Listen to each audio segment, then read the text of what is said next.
Oui, bonjour à tous. Mon nom est Nathalie Côté. C'est moi aujourd'hui qui va vous faire la présentation Aménagement extérieur, conduite d'élevage et gestion de l'eau pour diminuer le stress thermique. J'aimerais remercier mon collègue Bernard Doré qui m'a épaulé dans la préparation de cette présentation. La présentation d'aujourd'hui est scindée en 3 différentes sections. La première section va traiter du stress de chaleur et on va traiter de fournir de l'ombre, adapter la conduite d'élevage et le programme alimentaire, ainsi qu'adapter la gestion de l'eau. Par la suite, on va passer au stress lié au froid, où on va aussi parler d'adapter la conduite d'élevage et d'adapter la gestion de l'eau. Pour terminer, je vais vous indiquer quelques éléments de recherche ou de projets qui sont à surveiller, qui pourront nous alimenter dans l'avenir sur les adaptations possibles. J'aimerais préciser qu'à toutes les fois que vous allez voir des chiffres entre parenthèses, ça réfère aux études qui sont répertoriées à la fin de la présentation. Nous débutons donc avec la section « Comment prévenir le stress de chaleur ». Une des premières recommandations est de fournir de l'ombre aux animaux qui sont à l'extérieur. Il a été démontré par une étude menée en Ontario que les vaches qui ont accès à de l'ombre passaient 18% de leur temps dans les aires ombragées. De plus, cette proportion est augmentée lorsque la température ambiante et l'humidité relative sont plus élevées. Dans la même étude, il a également été démontré que pendant les périodes de température élevée, les animaux au pâturage, sans accès à des espaces ombragés, passent beaucoup plus de temps à s'abreuver que ceux pouvant se protéger du soleil.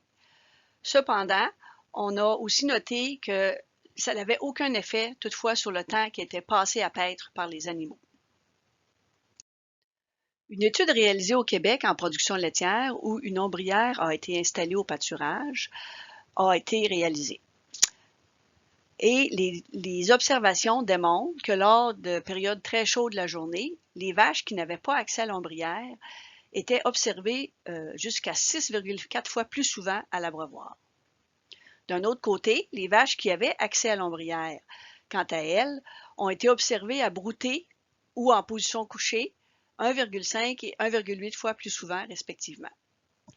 Les chercheurs mentionnent que lorsque les vaches n'ont pas accès à l'ombre, elles ajustent leur comportement pour tenter de se refroidir. Par exemple, elles iront boire plus souvent ou elles auront tendance à rester debout pour être plus refroidies par le vent. Finalement, les chercheurs concluent que l'ombrière permet aux vaches de ne pas choisir entre ombre et pâturage, tout en limitant le temps passé à l'abreuvoir. D'autres références indiquent que fournir de l'ombre dans les mois chauds d'été va améliorer la prise alimentaire et la croissance des animaux. Évidemment, on peut fournir de l'ombre au pâturage de différentes façons. On pourrait profiter des arbres qui sont naturellement à la ferme ou en installant des ombrières ou des brise-vents mobiles. Par exemple, les bovins iront se coucher du côté opposé au soleil s'ils sont près d'un brise-vent.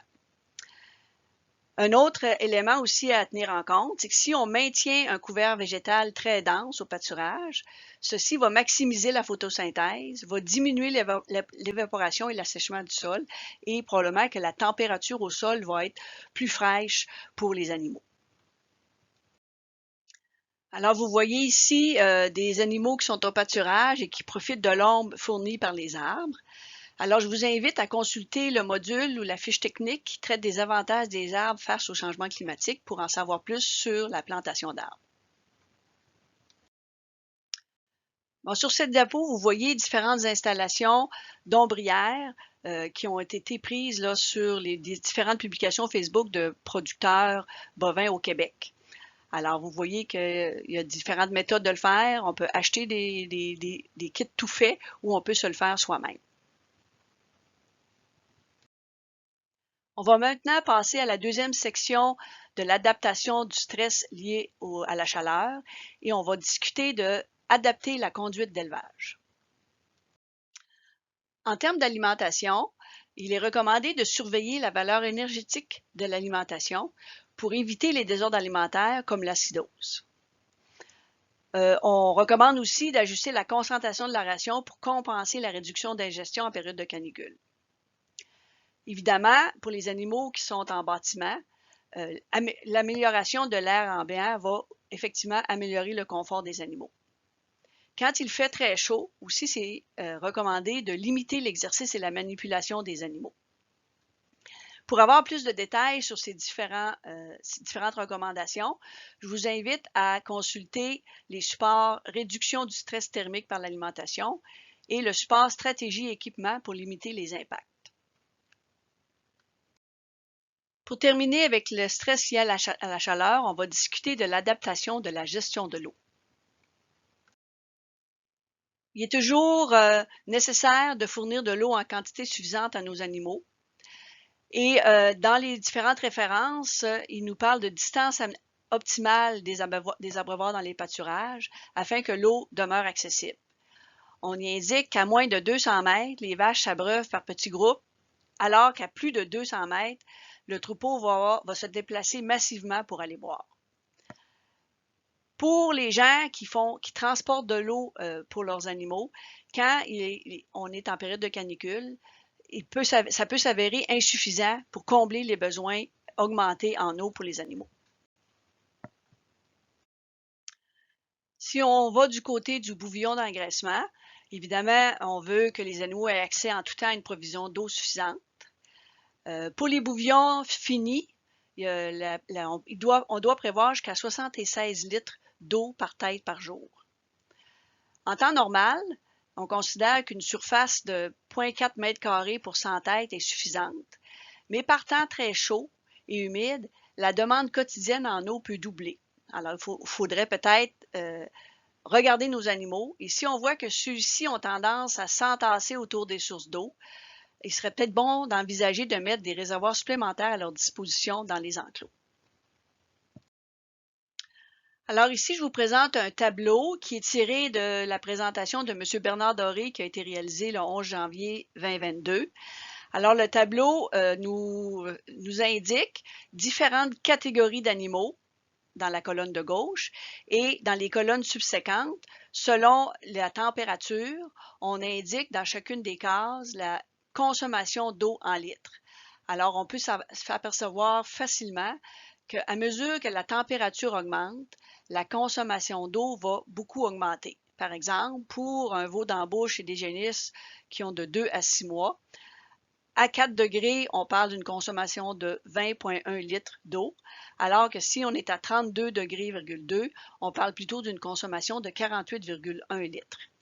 Et la même tendance s'observe pour les différents types d'animaux. Toujours lors de cette même présentation, M. Doré a aussi expliqué un tableau qui nous parle de la consommation d'eau en fonction des kilos de matière sèche ingérée.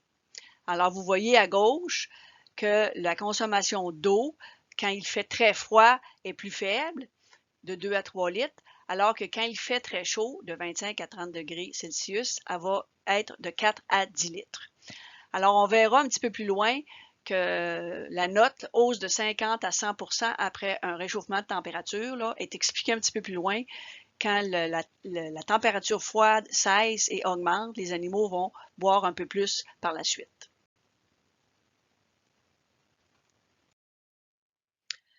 Ce qui nous amène à notre deuxième section de la présentation, comment prévenir le stress lié au froid. Nous allons tout d'abord parler d'adapter la conduite d'élevage. Par temps froid, on doit fournir plus d'aliments pour répondre aux besoins accrus en énergie des animaux, et particulièrement pour les vaches qui sont gestantes dans le dernier trimestre. Il faut aussi fournir une litière pour isoler contre le froid et réduire le boue et le fumier qui s'accumulent sur la peau des animaux, parce que cette boue et ce fumier-là peuvent accroître les pertes de chaleur des animaux. Je vous invite à consulter la fiche technique sur les litières pour avoir plus d'informations sur les différents types de litières. En enclos d'hivernage, il faut prévoir des huches pour les veaux pour les périodes très froides afin qu'ils se protègent. On peut aussi penser à ajouter des brise-vents dans les enclos d'hivernage qui va permettre de protéger nos animaux ou ajouter tout autre type d'installation temporaire pour protéger nos animaux. Les animaux qui sont plus maigres ou plus faibles pourraient même être déplacés dans des bâtiments pour les protéger. Nous allons maintenant parler d'adapter la gestion de l'eau par temps très froid.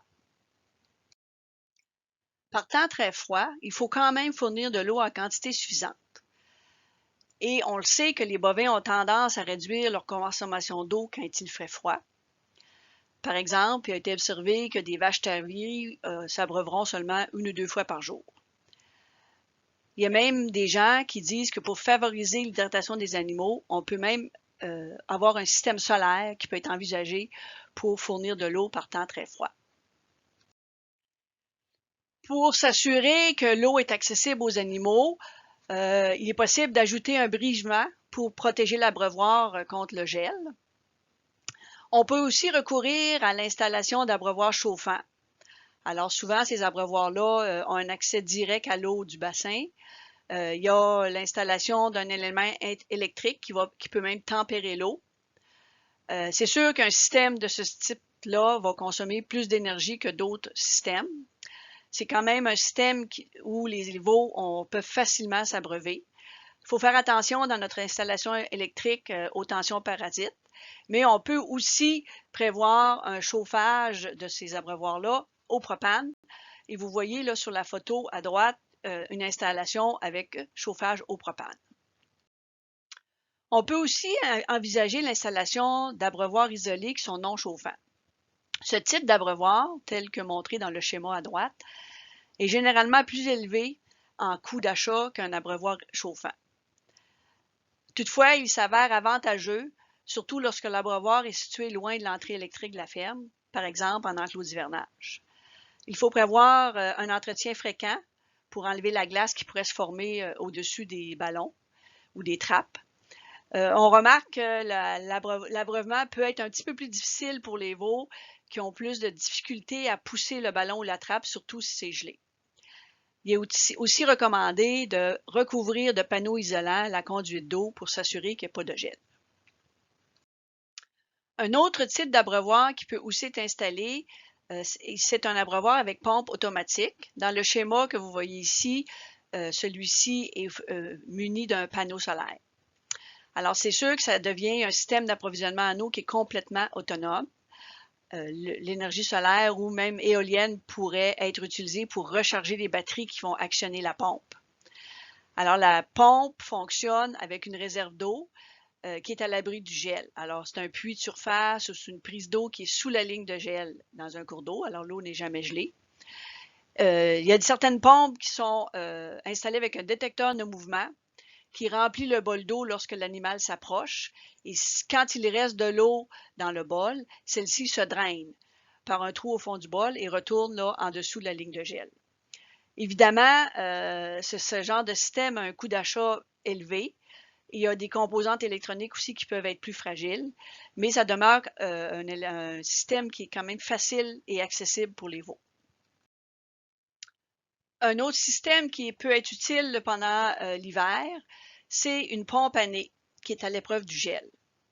Alors, encore une fois, c'est un système qui est complètement autonome. Il fonctionne avec une réserve d'eau qui est à l'abri du gel. Donc, la pompe, elle est actionnée par l'animal, par les vaches, que vous voyez ici, là, avec le nez, elle va actionner la pompe. Le bol à eau va se remplir avec l'actionnement de la pompe. Et à la fin, l'eau va se drainer au fond du réservoir et va retourner à la réserve. Ce type de pompe, toutefois, il y a un volume d'eau qui est plus faible. Il n'y a pas un grand réservoir en haut. Et on a remarqué aussi que c'était un peu plus difficile pour les veaux d'actionner la pompe.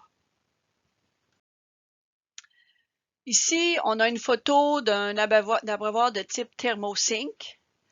Alors, c'est un système d'approvisionnement en eau qui ne nécessite pas d'électricité. La pompe est située dans le conduit central, elle baigne dans l'huile, elle ne gèle jamais. Et elle envoie de l'eau dans les deux côtés de l'abreuvoir. L'eau est toujours fraîche car elle circule en continu. On n'a pas besoin non plus de ciment et ça ne rouille pas parce que c'est fait en polyéthylène. Donc, on revient ici avec la période très froide, soit que l'eau qui est gelée ou excessivement froide. Cela limite la consommation. Les animaux vont consommer beaucoup moins. Toutefois, on s'est rendu compte qu'après un grand froid, quand la température augmente de nouveau, la consommation d'eau des animaux peut augmenter très rapidement. Donc, il faut s'assurer que la distribution d'eau se fasse, qu'on ait une quantité suffisante pour fournir le troupeau. Parfois, il s'avère nécessaire de transporter de l'eau par temps froid pour s'assurer que les animaux en aient suffisamment. On arrive maintenant à la dernière section de la présentation, les différents éléments à surveiller. En France, il y a une grande étude sur l'adaptation des bovins au changement climatique. Et dans cette étude, ils veulent évaluer les conséquences des vagues de chaleur sur les différents caractères de production et de reproduction pour identifier les adaptations nécessaires pour les programmes de sélection. Évidemment, cette étude va permettre d'acquérir une meilleure compréhension du déterminisme génétique et de la thermotolérance des bovins. Et on voudrait, par cette étude aussi, estimer l'impact du stress thermique subi par les parents sur la programmation fœtale et les performances des descendants. Toujours en France, il y a un grand projet qui s'appelle Rumigène. Et ce projet-là vise à améliorer la sélection génomique en s'appuyant sur la génétique quantitative, mais également sur les nouvelles technologies de modification ciblée du génome et les marqueurs épigénétiques. Ces deux précédentes études vont peut-être nous aider pour avoir des animaux qui seront plus résilients. Ici, je porte à votre attention une étude qui a été faite en production laitière qui a démontré que les bovins qui étaient porteurs du gène Slick Hair Coat avaient une meilleure thermorégulation. Ils ont aussi identifié certains biomarqueurs, comme la lactase, pyruvate, créatine, qui pourraient devenir des indicateurs mesurables pour voir si les animaux sont capables de mieux se réguler. Alors, on se pose la question s'il était possible d'adapter ce type de recherche-là dans la production de bovins de boucherie. Un des éléments qui a été soulevé, c'est qu'on sait que quand les poils sont frisés chez les bovins, en général, ça retient plus d'humidité en hiver et ça pourrait diminuer l'isolation thermique de l'animal. Il semble que dans la race cimentale, ce phénomène soit plus fréquent. Une autre étude qui a été toujours faite en production laitière chez les veaux et les tares a conclu que le stress de chaleur n'affecterait pas le gain moyen quotidien chez les veaux et les tares en production laitière. Toutefois, le stress de chaleur affecterait la prise alimentaire, le système respiratoire, le développement ruminal, la reproduction, le système immunitaire et la production de lait. Encore une fois, est-ce que ce type de recherche pourrait aussi être mené en production de bovins de boucherie pour nous donner des indicateurs? Alors, j'aimerais terminer en vous montrant les références qui ont été utilisées pour préparer cette présentation-là. Alors, vous avez en 1 et 2 les références de la France. En 3 et 4, des présentations qui ont été faites le 16 avril 2021 par des étudiants en agronomie lors de leur séminaire. Le numéro 5 est l'étude qui a été faite au Québec sur l'ombrière mobile pour améliorer le confort au pâturage.